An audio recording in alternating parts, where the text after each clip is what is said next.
nacional como por el fútbol provincial, ¿no? Local.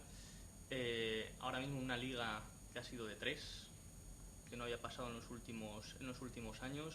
¿Es mérito del Atlético, de mérito del Barcelona y del Real Madrid? Bueno, yo creo que el Atleti lo separaría de lo que significan Real Madrid y Barcelona. El Atleti realmente ha hecho una campaña excepcional, un equipo basado en el esfuerzo físico, en el corazón, enraizado y, diríamos, en comunión con su afición, con un entrenador líder absoluto y con unos jugadores que vieron su momento de lo que se llama vulgarmente el hambre, ¿no?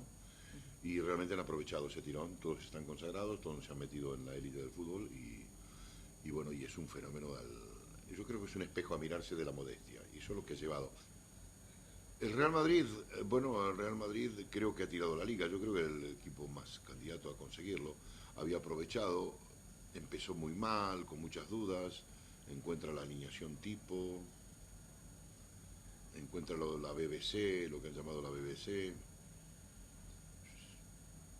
y bueno, y fundamentalmente se encuentra con la posibilidad, por demérito del Barcelona, que ahora lo comentaremos, y el hambre de Cristiano, recordemos el momento aquel donde se peleó por el Balón de Oro de Ronaldo, eso también influyó positivamente para el Para equipo, todo el equipo. exacto, sí. Y bueno, y el Madrid aprovechó muy bien eso, pero ahora que llegan también las grandes citas, el equipo se ha diluido en cuanto a... Consiguió la Copa del Rey, bien, y a partir de ahí el equipo se desenganchó, ¿no? Hasta el partido de Múnich, donde hizo un gran partido. Pero insisto, el Madrid está sembrando dudas también, ¿no? No es tan sólido como lo hemos querido hacer ver. ¿Necesita el Real Madrid también de cara a la próxima temporada algún retoque? Sí, porque el Madrid está constituido en acciones individuales, en la velocidad, en el contraataque. Sí. Que el contraataque, lo que la gente confunde, es un argumento, diríamos, un recurso del juego. Un contraataque se puede fomentar defendiendo un córner, se puede fomentar defendiendo un saque de banda, y fundamentalmente para que exista contraataque tiene que haber una recuperación de balón, es decir, que hay una acción defensiva, es decir, la semilla del contraataque es una acción defensiva, por lo tal no hay una elaboración de jugada. Entonces, evidentemente el contraataque, que es un arma letal, tiene un argumento, diríamos, su raíz en la defensa. Entonces, evidentemente, yo no le doy le doy sí una importancia porque es decisiva, ¿no? Porque el Madrid tiene sus elementos. Pero creo que el Madrid debe mejorar fundamentalmente su zona de elaboración de juego. Creo que su sala de máquinas, lo que yo denomino sala de máquinas, que es donde se gestiona, se elabora, se controlan los ritmos, se controla un partido, porque un partido son 90 minutos, pero un partido tiene como dientes de sierra, no es como un encefalograma. Si uno va, no tiene en el encefalograma siempre una línea recta. Rogaría a cualquier aficionado que viera un encefalograma, como hace, ¿no? Es decir, bueno, un partido también es así, porque es así, porque es así. Es imposible trazar una línea recta, aunque sea hacia arriba. Entonces, eso es lo que llamamos el control de los ritmos, ¿no? Del juego, y eso lo otorga tener un mediocampo que tenga esa Un nuevo propiedad. Xavi Alonso. Efectivamente, sí, yo creo que Xabi Alonso empieza a dar síntomas de bocanada, de estar del final de su carrera. Ya no es, en el argot futbolístico ya no es fiable, 100% fiable. Bueno, yo el Barcelona lo digo públicamente en los medios que suelo estar, creo que el Barcelona agoniza, es lógico y humano que le suceda lo que le está pasando, porque evidentemente no podemos observar al Barcelona como lo que vimos. Yo creo que tu generación y la generación de jóvenes y la gente de mi edad que hemos visto fútbol, hemos visto el mejor fútbol del mundo, liderado por Leo Messi, pero eso es finito. Es decir, cada año que pasa es decir, viene la cuenta atrás, se ha llegado a una montaña, a la cúspide, y ahora se empieza hacia atrás. Y es lo que ha empezado el Barça. El Barça ha empezado con una palabra que, por favor, no la interpretéis mal, su decadencia, porque son personas y ya no tienen, porque tienen años, Sí, sí, y tal sí. cual, ¿no? Messi tiene que liderarlo porque entonces ya sería romper todo. Pero evidentemente el Barça tiene que empezar a anexar a su filosofía recursos tácticos, que nunca lo ha mantenido. El Barça tiene que ser más mortal, diríamos, más igual con los demás. Es decir, lo que llamamos recursos tácticos, me refiero a la presencia de un 9 convencional, la presencia en el centro del campo tener ruptura por banda, pero en la salida, es decir, lo que hacen todos los equipos de liga. Volver a confiar en la estrategia. Exactamente, exactamente. Claro, pero el Barça antes estaba confiado en la inspiración. Era un equipo, yo lo llamaba, el Barça era un equipo extraordinariamente imperfecto. Porque claro, yo quiero hacer lo del Barça, no se puede hacer nadie. Es decir, copiarlo del Barça en cualquier equipo del mundo es imposible. Es que es imposible copiarlo del Barça, que fue la gran mentira. Dice, yo quiero jugar como el Barça. Mentira. Bueno, llegaba el Mundial dentro de poco. España va a ser muy difícil, yo creo que repita título. Está Argentina ahí, que lógicamente le tirará más. Y Brasil, que se juega en casa. Sí. ¿Alguna sorpresa prevé o alguna...? Bueno, yo preveo también, siempre se juega en Sudamérica. Estoy expectante con Argentina. A ver, Argentina jugar en Brasil es un hecho muy singular para los argentinos. Y bueno, espero que dé la talla. Argentina tiene un grave problema, que también es en el medio campo. Porque estamos hablando, cuando hablamos de Argentina, hablamos de gran cantidad de delanteros, la creatividad tal cual, pero claro, tiene que haber un equipo tiene un equilibrio. Y entramos a la sala de máquinas realmente y tenemos que hablar nuevamente de Gago, tenemos que hablar de Mascherano, tenemos que hablar, bueno, hay gente hasta que postula, perdonarme, casi hasta a Román Riquelme, que ya es un excombatiente, que no lo haría mal, por cierto, para jugar casi como pasador tampoco lo haría mal, para que otros le hicieran el trabajo sucio, pero bueno, Argentina no está dando grandes centrocampistas y eso lo hace un equipo ligeramente descompensado. Brasil, porque es Brasil, el ambiente, el entorno, aparte ellos van a por su campeonato, tienen la asignatura pendiente del año 50. Veo a Colombia también que tiene su chispita y veo también a Chile, que puede ser la gran incógnita. Hay una generación muy buena, hablo en cuanto a Sudamérica.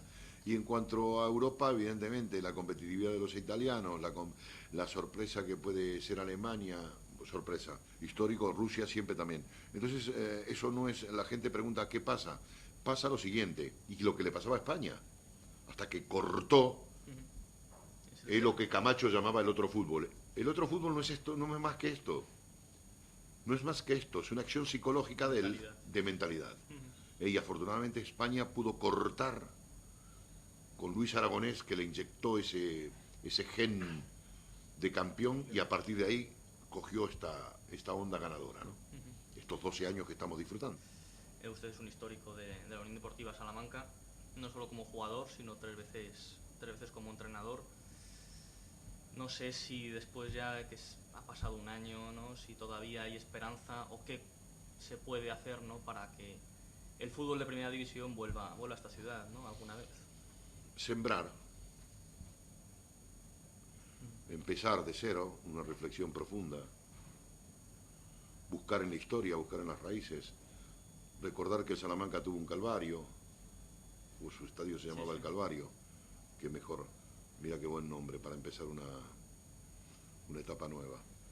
Después que pasó un Augusto Pimenta, que hizo José Luis Paniagua, y así poco a poco, ¿no? Yo creo que es un poco mirarse a las raíces, y es donde va a surgir el Salamanca, no tengo ninguna duda, y fundamentalmente un concepto de unidad, porque una cabeza bicéfala o tricéfala, es decir, romper todo eso me parece un error logístico tremendo, porque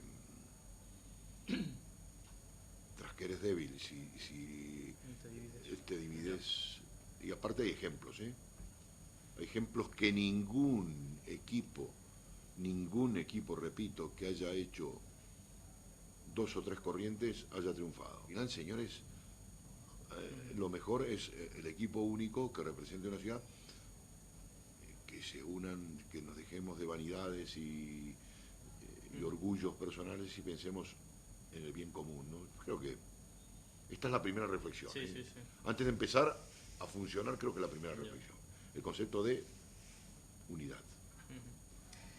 Pero sí, mirando un poco para atrás, ¿qué recuerda de aquella etapa, ¿no? Para los que somos más jóvenes y no la vivimos, un jugador argentino que llega aquí, ¿no? Un amistoso, al final se interesan en él, decide, cuando no era una cosa muy habitual, ¿no? Es decir, dejo mi tierra, dejo mi San Lorenzo, ¿no? Y me vengo a Salamanca, una ciudad casi perdida en España. ¿Cómo recuerda aquellos años, ¿no? ¿Qué supusieron para usted?